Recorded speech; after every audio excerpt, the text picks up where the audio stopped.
अखिल भूमंडलीय सर्व शिरोमणि मुनि समाज के संस्थापक आदि मुनीश्वर योगेश्वर सदगुरुदेव शिव मुनि महाराज की जय। उपस्थित मुनि वृंद, साधु सज्जन वृंद, संत वृंद, साधक वृंद, आध्यात्म ज्ञान के जिज्ञासुओं और प्रेमियों, सभी श्रोता वृंद, आप सबको मेरा कोटिशः नमन, सप्रेम जय जय। तो आध्यात्मिक चर्चा चल रही है और हम लोग सदगुरुदेव शिव मुनि महाराज रचित ग्रंथ सत्य सुंदर और स्वतंत्र विचार पर चर्चा कर रहे हैं। अध्याय 7 पर चर्चा हो रही है, ईश्वर के भक्तों की मुक्ति। सदगुरुदेव समझा रहे हैं हम लोग को कि सालोक के मुक्ति और साम्य मुक्ति में कोई सुख नहीं है। सुख के लिए लोग वहाँ जाते हैं, लेकिन देखने से यहाँ जैसी स्थिति वहाँ भी हो जाएगी, हो जाती है। क्या करेंगे वहाँ जाके, है ना। कल ही हम लोग चर्चा किए। और फिर आगे हम लोग आज पढ़ते हैं, है ना। सामीप्य और बहिष्ठ वाली मुक्ति मुक्ति नहीं है, बंधन है बोल के गुरुदेव लिखे हैं ऊपर में। तो आगे पढ़ते हैं। शिव के गण होकर शिव के पास रहें, विष्णु के पार्षद होकर विष्णु के पास रहें, खुदा मियाँ के पास रहें, कुछ हो किसी तरह से रहें। जब तक हम खुद खुदा नहीं हो जाते तब तक खुदा की आज्ञा माननी पड़ेगी। गुरुदेव कह रहे हैं कि शिव के जो गण हैं शिव के गण होकर शिव के पास रहेंगे कोई, और विष्णु के पार्षद होकर विष्णु के पास रहेंगे, और खुदा मियाँ के पास जो रहेंगे, कुछ भी हो वो खुदा माने किसी तरह से रहें। जब तक हम खुदा खुद नहीं खुदा हो जाते तब तक खुदा की आज्ञा माननी पड़ेगी। जो कोई भी हो, जहाँ रहें उनकी आज्ञा तो माननी पड़ेगी ना। जब आप स्वर्ग लोक सामीप्य लोक सालोक्य की बात कर रहे हैं तो वहाँ तो आदेश का पालन करना पड़ेगा। गण, सेवक, पार्षद और गुलाम कोई भी सुखी नहीं हो सकता, चाहे वह गण हो, चाहे वह सेवक हो, चाहे वह पार्षद हो, चाहे वह गुलाम हो, कोई सुखी नहीं हो सकता। हमारा नौकर भी नौकर है और एक सम्राट का नौकर भी नौकर ही है। हमारा नौकर भी नौकर ही है और सम्राट का नौकर भी नौकर ही है। नौकरों को, भक्तों और पार्षदों को वह सुख नहीं मिल सकता, है ना। नौकरों को, पार्षदों को वह सुख नहीं मिल सकता। कैसे मिलेगा? सोच लीजिए। जिस सुख का स्वयं आनंद कंद भगवान अनुभव कर रहे हैं, जो सुख आनंद कंद भगवान अनुभव कर रहे हैं, वही सुख नौकरों को और पार्षदों को मिलेगा क्या? नौकरों को, भक्तों और पार्षदों को वह सुख नहीं मिल सकता जिस सुख का स्वयं आनंद कंद भगवान अनुभव कर रहे हैं। आप सोच लीजिए यह बात कैसी है, आपके लायक है कि नहीं। आनंद कंद भगवान क्यों सबसे अधिक सुखी माने गए हैं? इसलिए कि वह स्वतंत्र हैं, मुक्त हैं और स्वाधीन हैं, स्वावलंबी हैं, सबके मालिक हैं। आनंद कंद भगवान क्यों सबसे अधिक सुखी माने गए हैं? इसलिए कि वह स्वतंत्र हैं, गुरुदेव लिख रहे हैं, मुक्त हैं, स्वाधीन हैं, स्वावलंबी हैं, और सबसे बड़ी बात है वो सबके मालिक हैं। अब परवश, पराधीन, आज्ञाकारी सेवक, भक्त और गुलाम कभी पूर्ण रूप से सुखी, मुक्त और स्वतंत्र नहीं हो सकता। जो परवश है, पराधीन है, जैसे भी हो, आज्ञाकारी सेवक, भक्त और गुलाम कभी पूर्ण रूप से सुखी, मुक्त और स्वतंत्र नहीं हो सकता। अतः ईश्वर भक्तों को वैकुंठ और बहिष्ठता लोभ छोड़कर आत्मज्ञान द्वारा सचमुच स्वाधीन, स्वतंत्र, स्वावलंबी और मुक्त होने का यत्न करना चाहिए। तो सदगुरुदेव बतला रहे हैं कि इस सब चक्कर में ना रहें, आप ईश्वर भक्तों और वैकुंठ और बहिष्ठ का लोभ छोड़ दीजिए। कहते हैं आत्मज्ञान द्वारा सचमुच स्वाधीन हो जाइए, स्वतंत्र हो जाइए, स्वावलंबी हो जाइए, मुक्त होने का यत्न भी कीजिए, है ना। नित्य योगाभ्यास कीजिए, है ना। नित्य योगाभ्यास जब करेंगे तो ये सारी झूठी बातें हैं मालूम हो जाएगा। कहीं स्वर्ग ना बहिष्ठ ना कुछ भी नहीं है, सब मन की कल्पनाएं हैं, है ना। जिसके पीछे सारा जीवन बर्बाद कर रहे हैं हम लोग।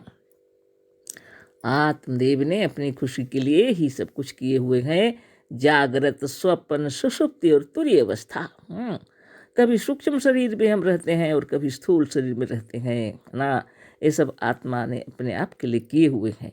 लेकिन यहाँ पर आकर के हम लोग जो कार्यक्रम करते हैं, ओह, यह तो क्या कहना, गुलामी करने की इच्छा बहुत रहती है मन में, है ना। इसीलिए हम बैठ बैठ के इतना तपस्या करते हैं कि जाएंगे हम लोग ईश्वर के निकट, सालोक में पहुंच जाएंगे, नहीं तो सामीप्य में। सबकी एक ही स्थिति है। कोई अपने को नहीं कह सकता कोई हम बहुत बड़े बहादुर है ना। सब वही, हिंदू हो, मुस्लिम हो, सिख हो, ईसाई हो, जो कोई भी हो, जो ईश्वर के भक्त है, बाहर में ईश्वर को मानते हैं, जो आत्मा को ईश्वर नहीं जानते, खुद को नहीं जानते, वो दूसरे के पीछे दौड़ रहे हैं कि नहीं। और दूसरों क्या नौकरी करने जाना चाह रहे हैं, भक्ति और गुलामी करना चाह रहे हैं, तो फिर क्या कहना। वहाँ भी लड़ाइयाँ होंगी, गुरुदेव ऊपर में लिखे हैं, हम लोग पढ़े थे, है ना। हुरों की लड़ाई होंगी, परियों की लड़ाई होंगी, वहाँ पर सब आपस में उनको छीनना चाहेंगे, छुरी चक्कू वहाँ भी चलेंगे, तो यहाँ और वहाँ में फर्क ही क्या पड़ा। ये सब क्या है, अज्ञान है ना। इसीलिए सद्गुरुदेव इतना लिखे हैं कि जो कुछ भी है सब मन की कल्पना है, और वैसा कोई स्थान नहीं है, कहीं कुछ होता नहीं है, व्यर्थ की झगड़ों में क्यों पड़े हैं आप। इसलिए स्वस्थ सुंदर विचार के साथ योगाभ्यास कीजिए नित्य दिन, और आप भी आनंद सच्चिदानंद ब्रह्म है यह जान लीजिए, है ना। और सारी सृष्टि आपकी ही लिए है ना, सारा जगत। पंखा पवन है कर रही, जल अग्नि आज्ञा पे खड़ी। योगियों के लिए, साधकों को लिए ये सारा विश्व ही अपने आनंद के लिए है। आप किसी से लड़ाई क्यों करेंगे, स्वर्ग जाने के लिए सिर फुटो बल, क्या जरूरत है। बहिष्ठ की इच्छा में काफिर बोल कर किसी को मारेंगे, और नित्य दिन योगाभ्यास कीजिए तो आपको पता चल जाएगा। सातवें आसमान यही शरीर के अंदर है। इसको जो भेद लिया तो स्वयं खुदा है, अपने सातवें आसमान के ऊपर खुदा विराजते हैं, इसी शरीर में है सब कुछ। बाहर की दुनिया यहाँ कुछ नहीं, यहाँ 14 भुवन जिसको कहते हैं वह भी इसी शरीर में है ना। कहीं बाहर में नहीं, है ना। और जो कुछ बाहर में जितना दिख रहा है, जागृत अवस्था में जितनी परीक्षण चल रहे हैं, वैज्ञानिक जो परीक्षण कर रहे हैं, यह सब भी सिर्फ जागृत अवस्था के लिए। सिर्फ जागृत अवस्था। जागृत का मतलब ये नहीं है कि सिर्फ जाग रहे हैं, उसका मतलब एक आयुष्मान जन्म से लेकर मृत्यु तक जब आप स्थूल शरीर में रहते हैं तब तक के लिए विज्ञान की दुनिया है। और जब आप सूक्ष्म में मनोमय संसार में है तो संसार में कोई ऐसी ताकत नहीं है जो आपको परेशान करे, ना स्वर्ग, ना बहिष्ठ, ना स्वर्ग, क्या कहते हैं, कुछ भी नहीं। लेकिन तकलीफ पाते हैं हम लोग स्वयं अपने आप से ही। दुनिया भर की कल्पना कर लिए हैं और दिन रात यही सोचते रहते, है ना। सोते जागते उठते बैठते ईश्वर के लिए ही मरे जा रहे हैं, है ना। और वो कुछ देते भी नहीं, स्वयं मेहनत परिश्रम नहीं करेंगे तो खाना जुगाड़ नहीं होगा घर में, सबको मालूम है। घर के जितने मालिक हैं सबको मालूम है, खाना लाना उनका काम है, रुपये पैसे जुगाड़ करना उनका काम है ना। और घर में जो महिलाएं होती हैं उनका काम है भोजन पकाना, है ना, सबको खिलाना। जो यदि ज़्यादा धनवान है तो नौकर चाकर साथ में रखे हैं सब लोग सुख सुविधा के लिए। और यदि पढ़ी लिखी है महिलाएं तो वो भी अपने तरह से नौकरी कर रहे हैं, बिजनेस कर रहे हैं हर तरह से, ताकि रुपये पैसे आए, है ना। वो ईश्वर के भरोसे कोई बैठा हुआ है, कोई भी नहीं बैठा। सब अपने बाल बच्चों को अच्छा से अच्छा पढ़ा रहे हैं ताकि वो अच्छा कोई कार्य मिले उनको भविष्य में, और वो धनवान हो जाए, धन दौलत से परिपूर्ण हो जाए, बाल बच्चे सुखी रहें, सब यही चाहते हैं। कहाँ की स्वर्ग की बातें हो रही हैं, वह तो सिर्फ कल्पना है, सिर्फ कल्पना। जैसे हम लोग इस जन्म लिए जब से और जब तक शरीर नहीं छोड़े हैं तब तक इस दुनिया में हम लोग को रहना है। तो क्यों ना खुशी से रहें। ये दुनिया भर की बातें लेकर यहाँ सब तरह की झगड़े झमेले खड़ा करके बैठे हैं, है ना। सारी बहादुरी बेकार है ना। इसलिए सुख शांति से सवेरे सवेरे उठना चाहिए, शौच से निवृत्त होकर आत्म ध्यान करना चाहिए। सबसे पहले तो उठते साथ ही अपने आप का ध्यान करना चाहिए, है ना। सर्वप्रथम उठते साथ अपने आप का ध्यान कीजिए कि आप सम्राटों के सम्राट हैं। आप स्वयं भगवान के भगवान हैं, आप स्वयं सृष्टि करता हैं। तो आप क्यों, क्या मतलब है जो आप ये सब फालतू फालतू सोचते हैं, अपने को रोज गुलाम सोचते हैं। ये सब चक्कर छोड़ दीजिए। हो सके तो दीक्षा लेकर मंत्रों का उच्चारण कीजिए, नहीं तो आपको जैसा दिल करे वैसा ही कीजिए, कोई किसी के बंधन में न रहे, है ना। स्वस्थ सुंदर विचार रखिए। सारे शरीर के मालिक आप हैं।